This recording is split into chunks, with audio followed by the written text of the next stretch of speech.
आज हम हातिम ताई के आगे की कहानी पढ़ते हैं।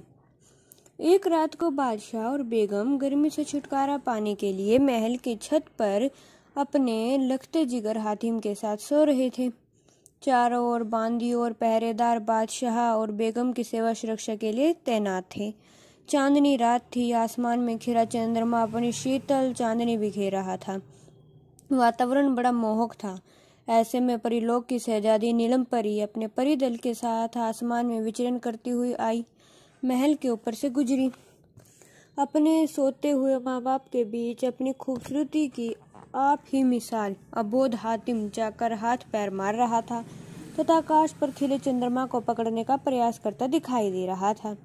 वह बाल सुलभ किलकारी मारता दोनों हाथ पैर चलाता मुस्कुरा रहा था। आकाश में विचरण करते नीलम परी की निगाहें नन्हे हातिम पर पड़ी तो उसकी खूबसूरती और बाल सुलभ क्रीड़ा देखकर उसका आकाश विचरण रुक गया। शहजादी नीलम परी जहाँ थी वहीं ठहर गई। उससे बच्चे पर नजरें जमा कर देखा और मन ही मन उसके हुस्नो जमाल की प्रशंसा की और सोचने लगी, क्या पृथ्वीलोक पर भी इतने सुंदर बच्चे पैदा होते हैं। तीनों लोकों में तो परिलोक की सुंदरता के बखान होते हैं, पर इस बालक की सुंदरता के आगे परिलोक की खूबसूरत परी भी मात खाती है।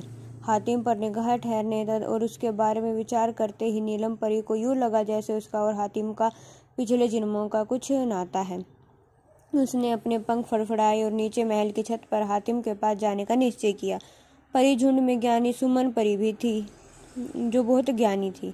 सुमन परी की विशेषता यह थी कि भूत भविष्य और वर्तमान की अहम बातें वह अपने बुद्धि बल से जान लेती थी। नीलम परी नीचे आने को हुई तो ज्ञानी सुमन परी ने उसे टोक दिया। मेरा मशवरा है कि तुम नीचे मत जाओ। तुम्हारा इस समय जो इरादा है उसे मैंने भाप लिया है। अगर तुम मेरी बात ना मानकर उस बच्चे के पास जाओगी तो बहुत दुख पाओगी। यह बच्चा कौन है धाई माँ? नीलम परी ने सुमन परी से पूछा। उसका नाम हातिम दाई है। मैं अपनी ज्ञान दृष्टि से इस बात को जान चुकी हूँ कि बड़ा होकर यह बालक परोपकार की दुनिया में बहुत यश कमाएगा। हातिम, ओ हातिम, न जाने क्यों मेरा मन उसके पास जाने को बेकरार है। धाई माँ, मैं जाती हूँ। सुमन परी रोकती रही, मगर नीलम परी जैसे चुंबक के प्रभाव में हातिम की ओर खींच गई। महल की छत पर उसके उतरते ही उसके प्रभाव से नौकर चाकर कुछ देर के लिए गहरी नींद में सो गए। नीलम ने हातिम को गोद में उठाया, उसे चुम्मा प्यार के सीने से लगाया। मन फिर भी न भरा तो उसे लेकर परीलोक को उड़ गई। यमन राज्य की एक पहाड़ी पर एक गुफा में अबलोक नामक का एक जादूगर रहता था। वह इतना जालिम था कि उसने अपनी जादुई शक्ति से न केवल विद्वान इंसानों को बल्कि आकाश में अकेली विचरण करती परियों को भी खींचकर अपने पहाड़ के गुफा में कैद कर रखा था।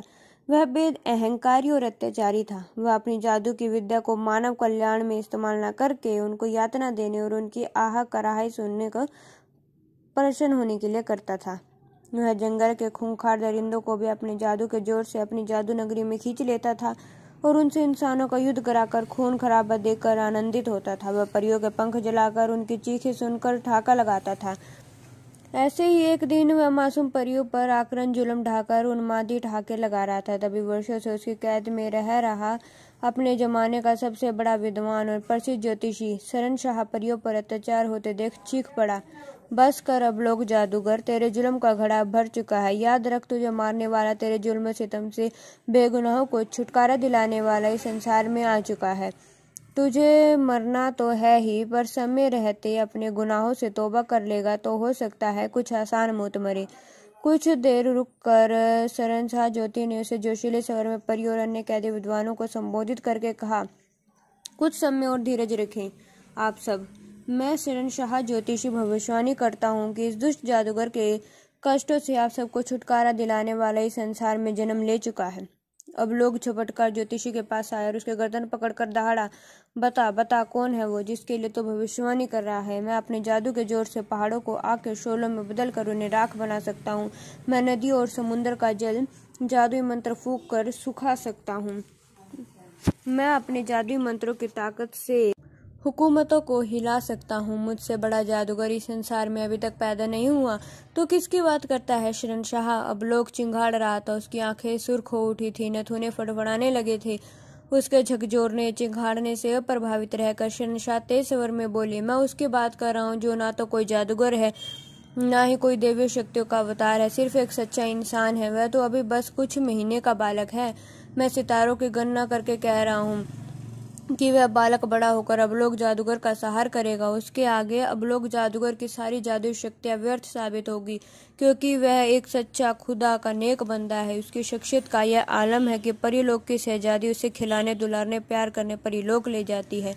कौन कौन है वहाँ, उसका पता बता, मैं अभी उसे जाकर खत्म कर दूंगा। खुदा गवाह है अबलोक, अगर मुझे राई रत्ती भी इस बात का अंदेशा होता कि तेरे हाथों उस बालक का कुछ भी अनिष्ट हो सकता है, तो मैं कभी भी तुझे उसका पता नहीं बताता। बेशक तू मुझे दहकती सलाखों से दाग दाग कर मौत के घाटे क्यों न उतार देता, पर सितारों की गणना बताती है कि तेरे हाथों उस बालक का ना ही आज कुछ अहित हो सकता है और ना ही आने वाले समय में। अतः मैं उसका पता बताने में कोई हर्ज नहीं समझता। वह तय कबीले के सरदार सहजमान का पुत्र हातिम है, जिसका नाम हातिम ताई के रूप में पूरी दुनिया में फैलेगा। तय कबीले के सरदार सहजमान का बेटा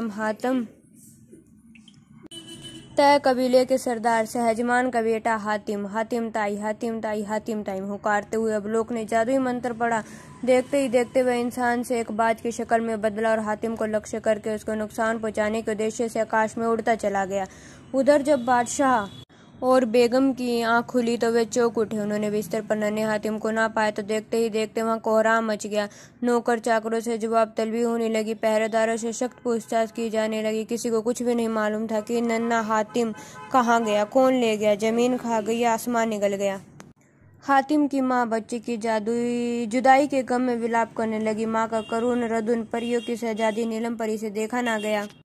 वह झट आकाश से उतरी और बच्चे को माँ की गोद में सौंपते हुए बताया कि किस तरह वह आकाश विचरण कर रही थी कि हातिम की खूबसूरती पर मुग्ध होकर उसे परीलोक ले गई थी। दरबारियों ने सुना तो दांतों तले उंगलियां दबा ली। धन्य है हातिम जिसे परलोक की परियां खिलाने ले जाती है, वह आपस में एक दूसरे से कहने लगे। नीलम परी हातिम के गले में एक ताबीज डालते हुए कहा, यह परीलोक की तरफ से हातिम के लिए उपहार है। जब तक मणि मुक्ताओं से युक्त यह ताबीज हातिम के गले में पड़ा रहेगा, हातिम को बड़ी से बड़ी दुष्ट शक्ति भी नुकसान नहीं पहुंचा सकेगी। इस ताबीज की मदद से हातिम बड़ी से बड़ी विपत्तियों से बचा रहेगा। परीलोक की रानी ने वह ताबीज स्वयं अपने हाथों से हातिम के गले में डाला और उसे आशीर्वाद दिया।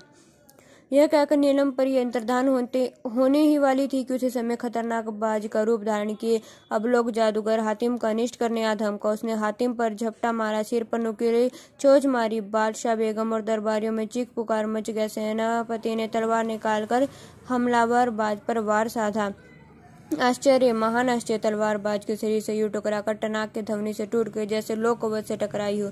दरअसल जादूगर अबलोक ने तलवार के वार के समय अपना शरीर जादू के जोर से लोहे का बना लिया था, लेकिन उससे भी आश्चर्यजनक बात यह थी कि हातिम का बाज के हमले से बाल भी बांका नहीं हुआ था। वह तो अपनी बाल सुलभ मुस्कान से यूं मुस्कुरा रहा था जैसे किसी खूबसूरत खिलौने से खेल रहा हो। बाज हमले पर हमला कर रहा था। हातिम परीलोक के ताबीज के प्रभाव से समस्त हमलों से छूता था। बाज पर बर्छे भालों से हमले हो रहे थे। उस सामूहिक हमले से जादूगर अबलोक को घबरा कर इधर उधर भागना पड़ रहा था। उसकी घबराहट से आनंदित होते हुए अंतर्धान हुई नीलम परी एकदम सामने आकर कहा लगा उठी। उसने अपने हाथों में उठाई परीलोक की छड़ी का प्रकाश पुंज हातिम की रक्षा हेतु हातिम पर फेंकना आरंभ कर दिया। उस प्रकाश पुंज के प्रभाव से वह अबलोक हातिम की ओर हमला करने के इरादे से बढ़ भी नहीं सकता था, क्योंकि परीलोक की जादुई छड़ी के प्रकाश पुंज में आते ही वह जल कर मर सकता था। जब तक नीलम परी के हाथ में परीलोक की छड़ी थी, वह उसे भी कोई नुकसान नहीं पहुंचा सकता था।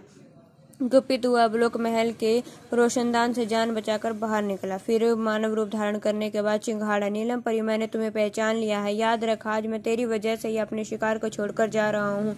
तुमसे एक न एक दिन इसका बदला अवश्य चुका कर रहूंगा। और फिर भयानक गर्जना करते हुए अबलोक जादूगर ने फिर बाज का रूप धारण किया। बादशाह के तीरंदाजों से बचता बचता वह अपने मायावी संसार में जा पहुंचा। आगे की कहानी कल पढ़ेंगे।